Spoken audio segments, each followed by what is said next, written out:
We are mostly aware that Cairo is one of the power cities of the modern world. It is a tourist hotspot and thrives from the lure of the surrounding wonders. But Cairo is also a very special city in the fact that it stands alone as the city that may hold more secrets to our ancient past than anywhere else in the world. Think about this. Cairo is surrounded with the most ancient structures on this earth from a time we are obsessed with because we are pretty much still in the dark as to what it was.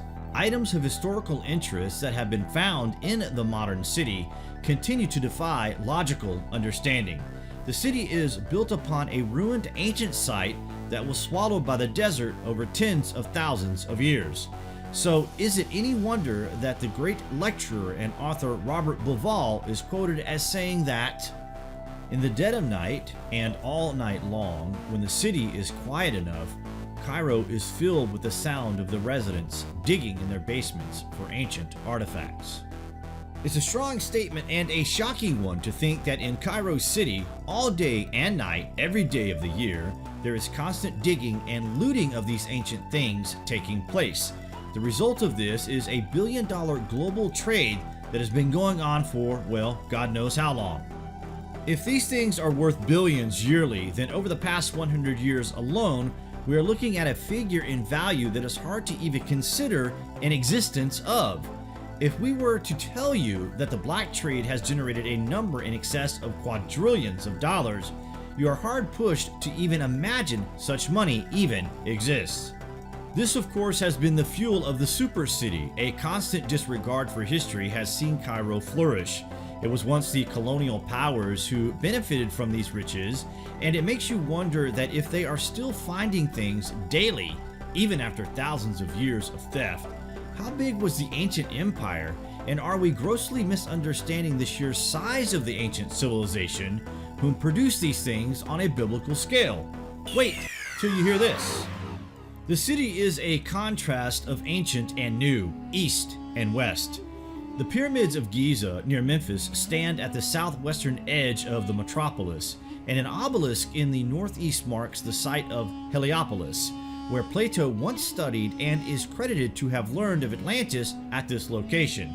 Between these extremes are other architectural monuments dating from Roman, Arab, and Turkish times. The city of Cairo has been a constant place of interest as long as our history will stretch, and you would be forgiven for suggesting that this is the center of the world.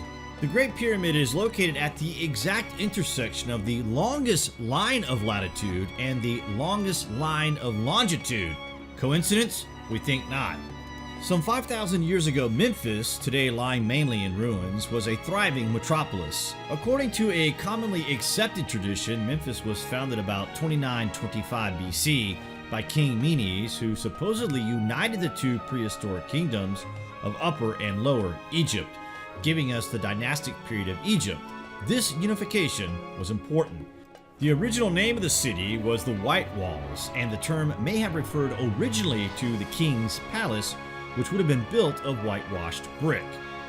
In addition to crediting King Menes with the unification of Egypt by war and administrative measures, a tradition appearing in the Turin Papyrus and the history of Herodotus credits him with diverting the course of the Nile in Lower Egypt and founding Memphis, the capital of ancient Egypt during the Old Kingdom on the reclaimed land. The emergence of the Great Kingdom clearly left its mark on history, but we need to remember that they were not the first. There was a break between civilizations in the region, possibly as much as thousands of years between the cataclysmic event roughly 12,500 years ago and the re-emergence 5,000 years ago. The bit in the middle was possibly a dormant period where the great monuments and pylons were just sitting there awaiting the survivors to rediscover them. And that is what the dynastic period of Egypt was: a rediscovery, a reinterpretation, and a rewriting of history. This is becoming more clear to us every day. Incredibly, it is as if we are only now beginning to awaken to these truths. The possibility doesn't lie in the question of the dynastic Egyptian. It is in the watering down to fit history into these times. The force-fitting of the timeline, the squeezing of every single piece of pottery and brick into a period where it is known that not only did they not have the tools and equipment available for such undertakings, they also lacked the envisioning of such projects, and even crude replications are embarrassingly far short of the workmanship of the great monuments.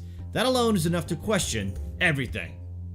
It's unknown if we will ever know what took place on this earth before the ancient cataclysm, but it's clear they were advanced, almost beyond belief.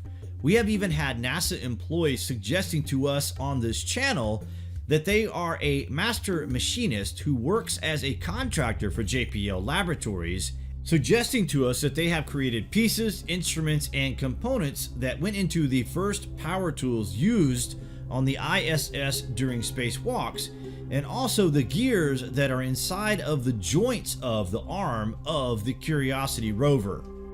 And they are adamant that some of the pieces shown in our previous video from Brian Forrester, Visits of the Cairo Museum, have completely baffled them, and they would only be able to replicate them with the original materials using multiple stage machines operations.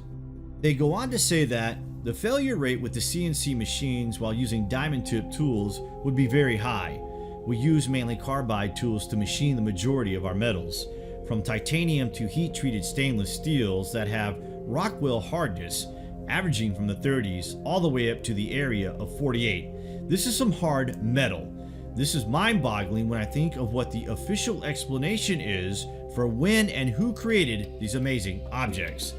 The looting, of course, is rife. You can go online and pluck stories left, right, and center of the scale this is on. In fact, it's off the charts and vastly unknown. Nearly 30 ancient Egyptian artifacts that narrowly survived the Arab Spring uprising in Cairo in 2011 have gone on display in Cairo. The exhibition, entitled Destruction and Restoration, includes 11 items that have been stolen from the Egyptian Museum. 18 other artifacts have also been restored after being damaged or destroyed by looters. They include 3 priceless statues from the era of Pharaoh Tutankhamun. One golden statue depicts him spearfishing from a boat on the Nile, while other treasures are from the era of Pharaoh Akhenaten. 54 artifacts went missing from the museum when looters broke in during the first days of the January 11 uprising that toppled presidential Hosni Mubarak. A mummy that had its head torn off during the looting has now been fixed, with experts using methods from the time to reattach it. 25 of the pieces have since been recovered, though several are still unaccounted for. Mohammed Ibrahim, State Minister for Antiquities, has insisted that none of the missing artifacts have been taken out of Egypt and that authorities were still searching for them, but these are only a few known items that were documented. There are countless undocumented treasures all over the world, and still 90% of these things are still to be discovered, hence the constant digging of the basements and desert at night. It is sad, guys, but there is still so much left to discover, and we can't change the past. There is so much to consider about Cairo, the obvious being the Giza Plateau and connecting Saqqara necropolis. There were possibly canals that linked the entire area that have since been swallowed by the sands of time. We will link our video on that at the end of the video after Brian Forrester's tour of the Cairo Museum, of which we are sure you will like to stay tuned. And please check out Brian's Hidden Incan Tours website below. We hope you have enjoyed this second part as requested. You can let us know below what you are thinking, guys. And as always, thank you for watching.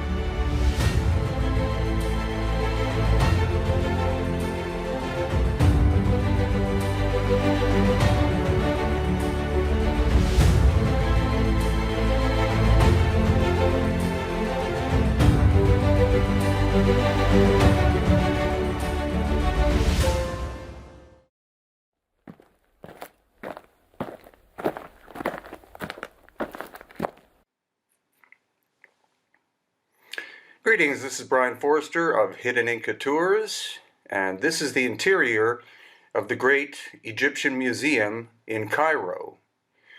Now, Jason here, who was on our recent tour in March 2018, is inspecting this giant granite unfinished box.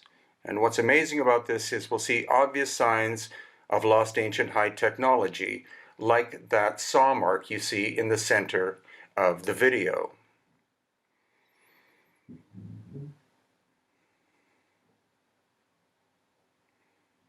And then somewhat nearby is this basalt box. And what you can tell from here, again, is that the box itself had to have been made using advanced technology. And this object was found by the dynastic Egyptians, and then they simply carved these shallow vertical lines into the surface, probably with relatively crude tools, possibly Bronze Age, maybe even iron, but the lightness of the lines means that they were done more recently than the shaping of the box itself. So for the moment, that's it for the first floor of the museum, and now we're going upstairs to visit the second floor. And what we first encounter are a number of wooden sarcophagi. But as we go to explore these sarcophagi, we encounter one of the most enigmatic of all objects in the museum. Aside from this 10-foot long wooden sarcophagus, of which there are at least two, were there people actually that tall who fit in these sarcophagi? But what we encounter is the amazing so-called Schist Disc, and we'll go more into detail with that after we observe another one or two of the massive sarcophagi made out of wood from the dynastic period. Here are normal size ones, between 5 feet and 6 feet tall. And then this huge one, which is 10 to 12 feet tall. Is it simply a symbolic sarcophagus?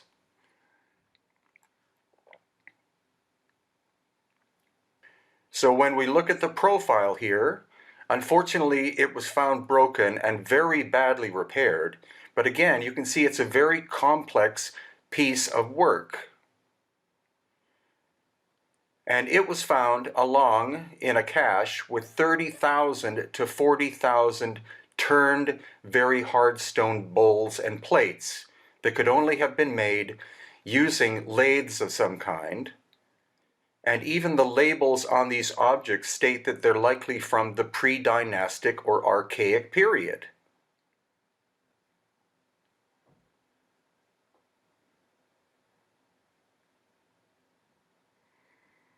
So here's an approach again to the so-called schist disc. They put it here so that the sun shines on it, I think on purpose, so that it's very difficult to properly photograph. The fact that it's even still on display is quite amazing because it's very much an anomalous object which does not fit into either the time frame or the technology of the dynastic Egyptians.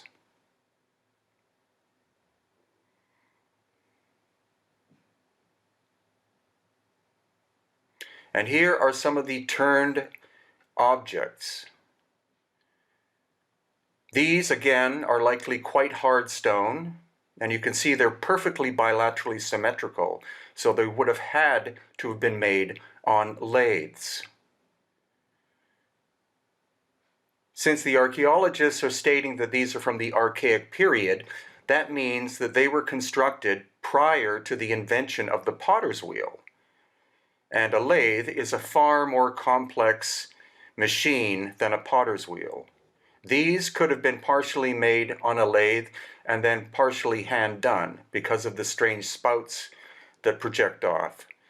But this fascinating object that has 5 lobes, again, appears to have been made at least partially on some kind of ancient lathe device.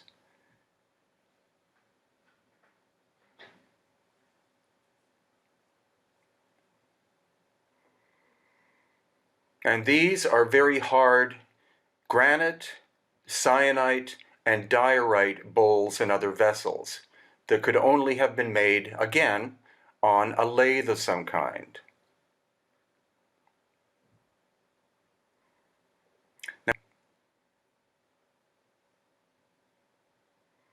And once again, many more of these objects. There are approximately 50 on display, but again, the cache that was found at Saqqara, the number of objects found was between 30,000 and 40,000.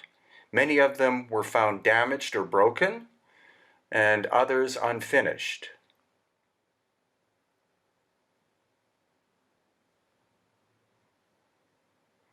And here are some pottery vessels. These are from the dynastic time period. So it's very interesting that the ones that were turned on the lathe are even listed as being pre-dynastic, and yet these relatively crude pottery ones are from the later dynastic period. So what it's telling us, including this fascinating object here, is that the history of Egypt is far older and far more complex than most academics will state. And that's why these objects sitting in plain sight are fascinating and show us that it's very possible that there was a high-tech civilization existing 12,000 plus years ago in Egypt, and that these objects were inherited by the later dynastic people. What was this object? It looks like a flange of some kind. And note again that pieces are broken off. This damage appears to have happened in the very deep past because a high percentage of these objects are broken, and they were supposedly found in a massive pile all together in an underground space. These are boomerangs that are on display. Is it possible that the dynastic Egyptians invented the boomerang, or could these objects have in fact come from Australia, where the more famous history of boomerangs we know of?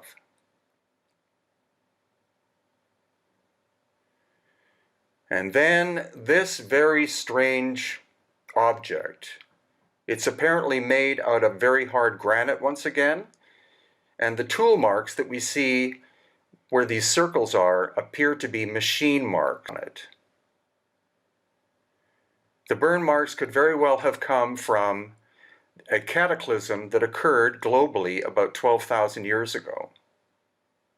It not only affected sites in Egypt, but we see ample evidence in Peru, Bolivia, and other locations that have megalithic structures. And why is it that all of the large granite boxes appear to have significant damage, especially in the corners?